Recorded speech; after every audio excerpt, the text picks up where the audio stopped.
AP TIDCO chairman Vemulapati Ajay Kumar Nellore జిల్లాలో పర్యటించారు. ఈ సందర్భంగా కావలికి వచ్చిన వేములపాటి అజయ్ కుమార్ను తన స్నేహితుడు సంజీవని ఫౌండేషన్ చైర్మన్ కనుమూరు భాస్కర్ రెడ్డి ఆయన్ను మర్యాదపూర్వకంగా కలిశారు.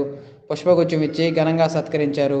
ఆయన్ని కలవడం చాలా సంతోషంగా ఉందని భాస్కర్ రెడ్డి అన్నారు. తన ఫౌండేషన్ తరపున పలు సామాజిక కార్యక్రమంలో తన వంతు కృషి చేస్తూ అందరి మన్ననలు పొందుతున్నారు.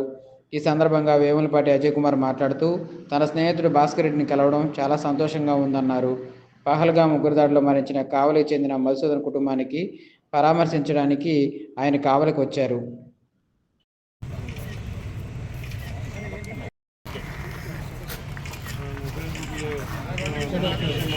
జై భాస్కర్ రెడ్డి సార్ యువసేన.